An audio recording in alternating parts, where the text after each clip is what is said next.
Bonjour, aujourd'hui nous allons faire un exercice de géométrie où le but est de déterminer un lieu de points. Donc on prend des points M de coordonnées x, y qui doivent vérifier deux égalités.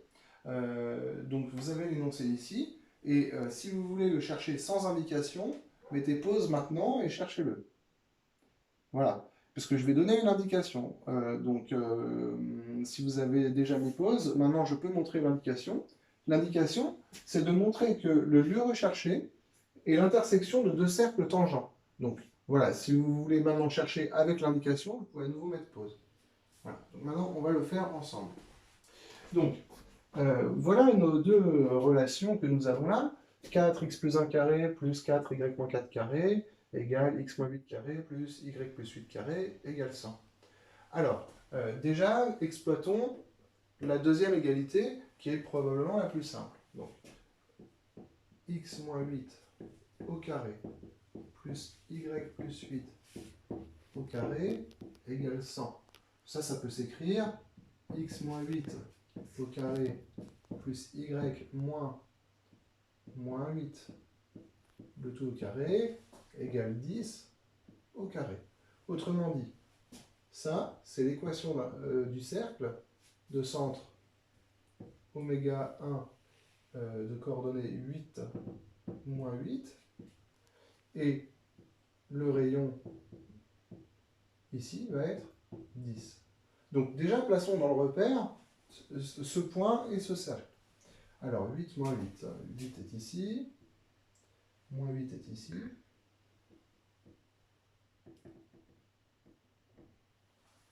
Rayon 10, par exemple, on va arriver jusque là et jusque là. Donc,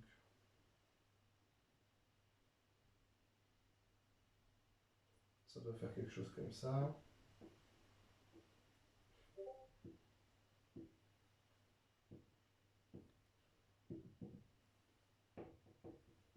Bon, voilà à peu près de quoi il retourne.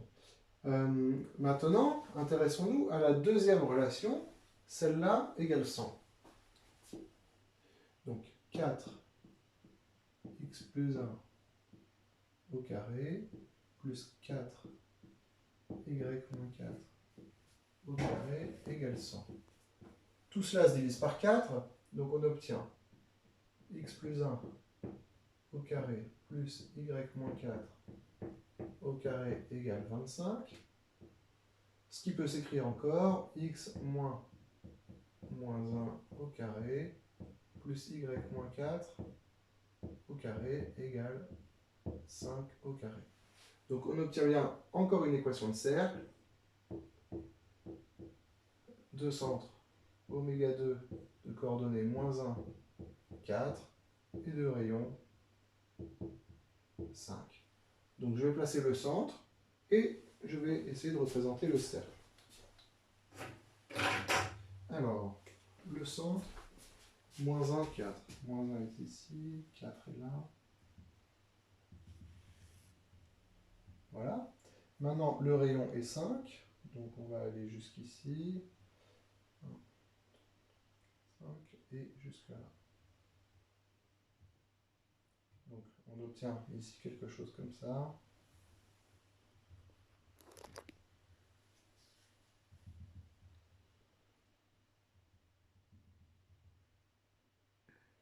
Bon. Il n'est pas très bien fait mon cercle, mais c'est pas grave. Oméga 2 ici. R2 égale 5. Voilà. Et ici, je reprécise. R1 égale 10. Voilà. Donc on a effectivement l'impression que les deux cercles sont tangents. Bon, j'ai bien représenté la partie ici. Oui, c'est vrai que là, il est vraiment biscornu. Il est beaucoup plus grand que ça.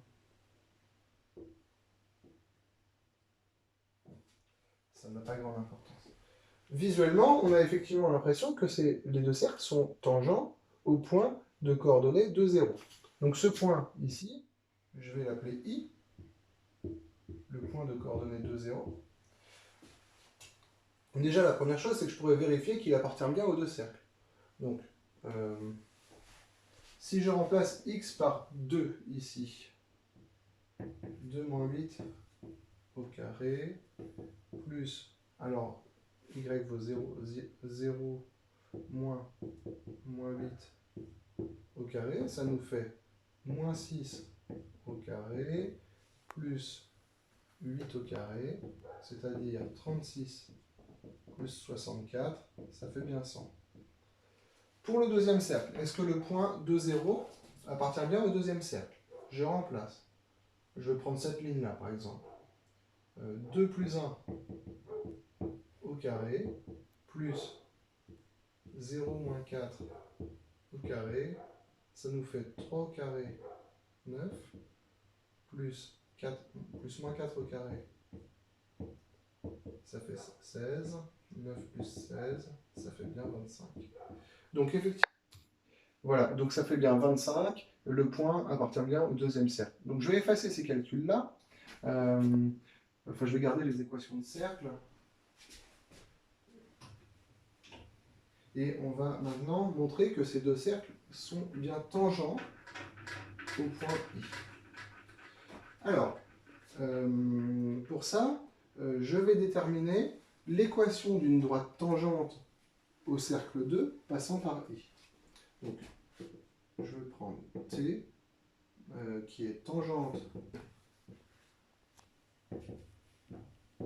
au cercle 2, qui passe.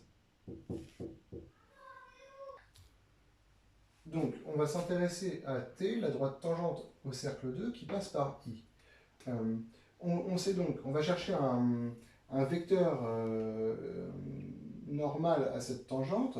On sait que le vecteur oméga 2 I va être normal à T. Alors, quelles sont les coordonnées du vecteur oméga 2 I? Ces coordonnées sont, on va de moins 1 à 2, donc en abscisse ça fait 3, et en ordonnée de 4 à 0, donc moins 4. Voilà. Ainsi, T a une équation du type 3x moins 4y plus c égale 0. En remplaçant par les coordonnées de I dans cette équation, on va trouver c. Donc 3 fois 2 moins 4 fois 0 plus c égale 0. 4 fois 0 disparaît, 6 plus c égale 0, ce qui nous donne c égale moins 6. L'équation de t est donc 3x moins 4y moins 6 égale 0. Alors maintenant, il reste juste à vérifier que cette droite est également tangente au cercle 1, et à ce moment-là, on sera convaincu que les deux cercles sont tangents. Maintenant, cette droite est tangente au cercle 1 parce que si on regarde le vecteur I oméga 1, on obtient donc 6 moins 8, enfin il a pour coordonnées 6 moins 8, c'est-à-dire le double du vecteur oméga 2 I. Donc, I oméga 1 est également un vecteur normal à t. Donc, si I oméga 1 est, si la droite I oméga 1 est perpendiculaire à t, c'est que, par propriété des tangentes, que t est également une tangente à ce deuxième cercle. Donc, si vous voulez, on a réussi à démontrer que la droite t, ici, est à la fois tangente au cercle 1 et au cercle 2, donc les deux cercles sont bien tangents. Et on sait que deux cercles tangents n'ont qu'un seul point commun, et on a démontré que I était un point commun aux deux cercles. On a donc trouvé le lieu des points recherchés. Voilà pour cet exercice.